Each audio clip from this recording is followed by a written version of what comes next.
and welcome to the Week 16 edition of the NFL Contest Show. I'm your host, Jesse Flynn. Well, it's been an exciting season up to this point. Week 15 had a little bit of a stumble, went 1-4. I would have been 2-3 had I stuck with my original video picks, but I ended up taking the Las Vegas Raiders off the card because of the scheduling change, and ended up going with the Tampa Bay Buccaneers, who got shut out in their game against the Saints, and just, it was very frustrating when you have a winner and you take them off of the card and end up putting in a loser. But thankfully, I'm still within striking distance of the money, though I may not be able to catch first place. I still have plenty to play for, so Week 16 is really exciting. Definitely have to try to put my best 5 games in this week's card and try to go 5-0 and get myself a little bit closer to that 60-point total goal that I set for myself at the beginning of the season. So with Week 16, once again, we've got COVID issues all over the NFL. Also have injuries that we have to be watching out for, and there are plenty of marquee matchups in the NFL this week. A lot of teams are still in the playoff hunt with the new 7-team playoff schedule, and the fact that they have an extra game to play this year. It's really bringing a lot of these playoff spots down to the wire. So a lot of these teams still have a lot to play for, and it's going to make for some interesting matchups this week. So I'm really excited. So let's get into it and see what 5 games I like for Week 16. So the first game that I like is the Denver Broncos heading out to Vegas to take on the Raiders. This is a pick'em, so whichever team wins the game, that's the winner of the spread. So I really just like Denver's chances here. I think the Raiders got really lucky against Cleveland, and the fact that they had to swap their game to Tuesday means they've got a lot less time to prepare for this game. Now the Broncos are going to be without Teddy Bridgewater. But I just think that they're, Drew Lock, he's not, he's got a bad rep, but I think he might actually be a little bit of a spark for this Broncos offense that's been a little conservative with Teddy Bridgewater, quarterbacking. But again, I actually think Denver's going to lean more on the running game and their defense to try to win this game. They've certainly got a great 1-2 punch in the backfield, and I think Vic Fangio will run the ball. He'll try to, not make Drew Lock have to win the game and just kind of rely on his defense, which has been playing lights out the last couple of weeks. And I just think that the Raiders, they're not going to have Waller. Jacobs looks like he's banged up. So the offense, they've got a couple of mediocre wide receivers, and, Derek Carr plays okay. But, he's been getting sacked a lot in the last few games, and I just think that, again, they're getting a little bit too much credit for that game that they won against a Cleveland team that was just riddled with COVID, people out with COVID and injury. So, it was just a really lucky spot for them. And I just like the way that the Broncos, again, their defense is playing really good. So I just think that this is a good spot for them. Both teams are at 500 right now, so they're both vying for one of those wild card spots. So there's really a lot riding on this game. And I just think that the Broncos are the better team. They've got the better offensive line. They've got the better defensive line. They've got the better linebackers and secondary. And, the Raiders, they lost another one of their secondary guys, Abrams. He hurt his shoulder. He's out for the year. And they've lost a lot of other people to injuries. They've had to cut some guys for the Raiders.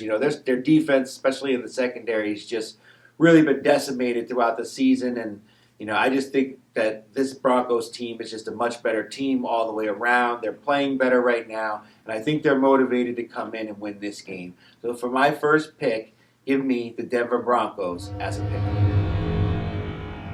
So the second game that I like is the Buffalo Bills +2 heading out to Foxborough to take on the New England Patriots. This is a matchup for pretty much all the marbles in the AFC East. New England won the first matchup in that win game that they had where, they ran the ball, I think, about 50 times and only threw it 3 times. But I don't think they're going to be able to pull that off this week. For one thing, New England's dealing with a lot of injuries on the offensive side of the ball. 2 of their wide receivers are banged up and probably won't be available. A couple of their running backs are really banged up, and I don't know what their status is going to be for this game. And I just don't think you're going to be able to hide Mac Jones by running the ball 50 times like they did in that first game. Buffalo's offense was kind of limited in that game because they couldn't throw it the way they wanted to because of the wind. That shouldn't be a factor because the weather's not going to be that bad in Foxborough. And I just think that Buffalo's defense is going to come and they're going to be ready to play. I think they might be a little bit upset about the way that game turned out the first time where they got ran on for about 200 yards. I think they're going to come prepared. And again, with the fact that New England's wide receiver core is really banged up, it just makes it that much easier for Buffalo to key in on the run and force Mac Jones to try to win this game. I think Buffalo's offensive coordinator may have learned something from that first matchup, and they should get Josh Allen to use his legs a little bit more in this game, get him running, get him bootlegging, and make New England have to account for him as another runner with the ball, and it should open up some of the passing lanes for the Buffalo Bills wide receivers. So, again, this is just another one of those spots where I think this is a good matchup for Buffalo. New England's not going to have that extra weather factor that they had in the first game, and we know how difficult it is for teams to sweep division rivals in the NFL. So with New England having won the first game, it just makes sense that Buffalo should be able to win this game. And, again, I said it last time that, this is a line in the sand game for Buffalo, that if they're going to show that they deserve some respect from the AFC East and especially the New England Patriots, they've got to start winning some of these games. And if they can't win this game, they're pretty much out of the playoffs. So they've got a lot riding on this game, and I just think Buffalo's going to come prepared to play. They're going to make Mac Jones have to try to win this game. And if Bill Belichick can't come up with a scheme that's going to help his New England Patriots win this game, I think Buffalo's got the talent. So for my second pick, give me Buffalo +2. So the third game that I like is the Jacksonville Jaguars as a pick'em heading out to New Jersey to take on the Jets. This is just one of those games that I don't think is going to be very popular in the contest. And, with only 3 weeks left to go, I'm looking for some leverage spots. I'm looking for some games that may not be very popular where I can avoid a loss or, try to gain a point against people where they may not be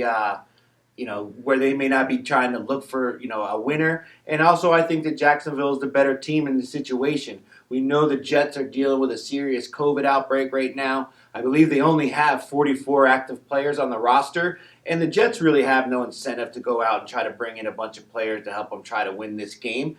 If they lose this game to Jacksonville, they'll have the same record as Jacksonville, and they'll have the loss to Jacksonville, which should give them the tiebreaker for the number one pick, as long as neither one of these teams win another game.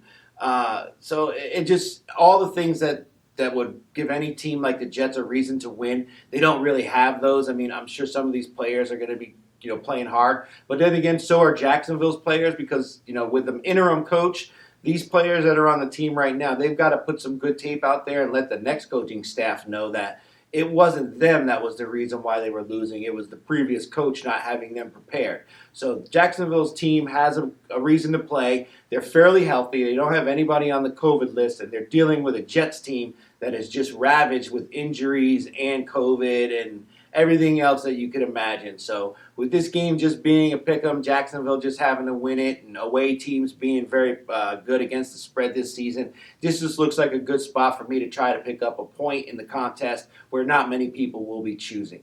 So for my third pick, give me Jacksonville as a pick. So for my fourth pick, I'm going with the Chicago Bears +6.5, heading out to Seattle to take on the Seahawks. I just don't know why Seattle is getting so much love that they're 6.5 point favorites against anybody. I mean, I know that the Chicago Bears, they may not have Justin Fields, but the Chicago Bears, the way they're going to win this game is by running the ball, not really relying on the quarterback to do too much, because we know that Seattle isn't very good against the run, and the Chicago Bears can run the ball, and they've got both of their running backs healthy. I believe most of their offensive line is healthy, so I just don't see why Seattle's getting so much love when they could certainly lose this game. Now, Chicago's defense has been hit or miss throughout the season, but we know one thing they can do is rush the quarterback, and Seattle's offensive line is just terrible. They haven't been able to protect Russell Wilson all season. They can't really run the ball all that well. even though they got Alex Collins back off the COVID list, I don't really think they're going to be able to put up too much points against the Chicago Bears defense.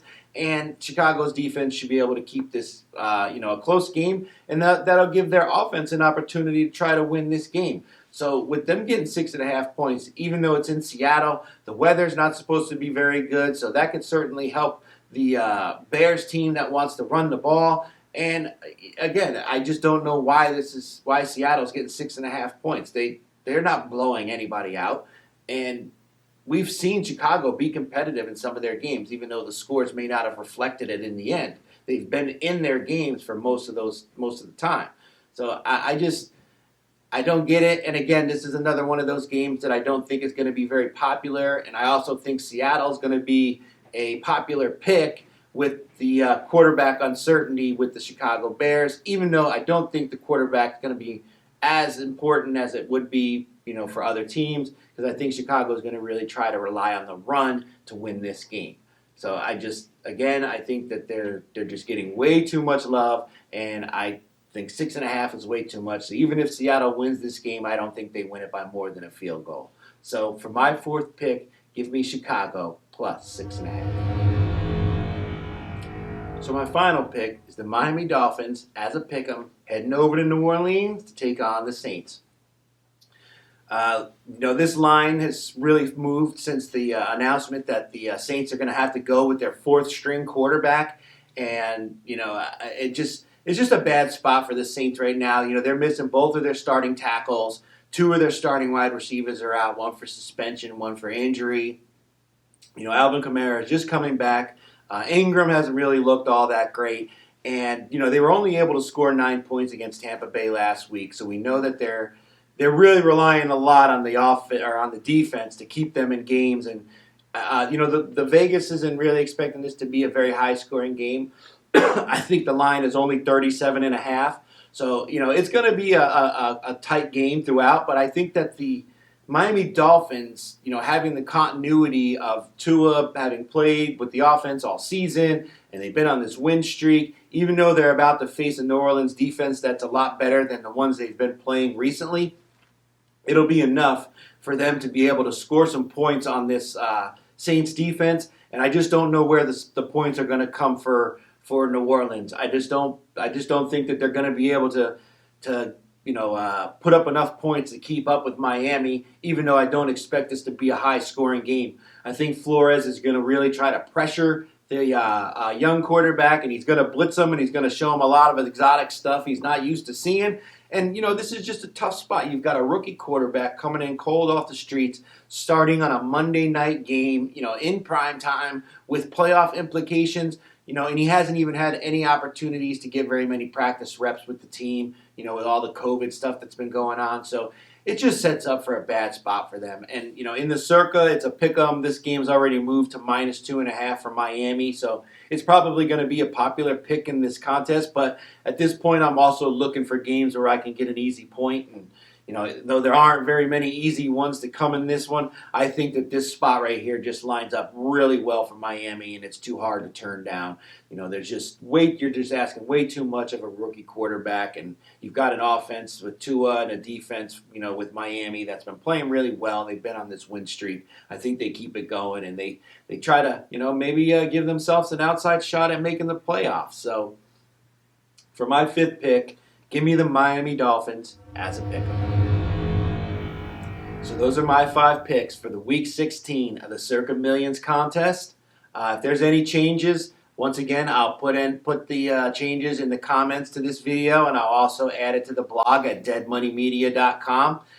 Hit that like and subscribe button. I hope everybody's having a great season out there. I hope you get to make some money, make up for last week's losses, and let's enjoy this Week 16, and thanks for watching.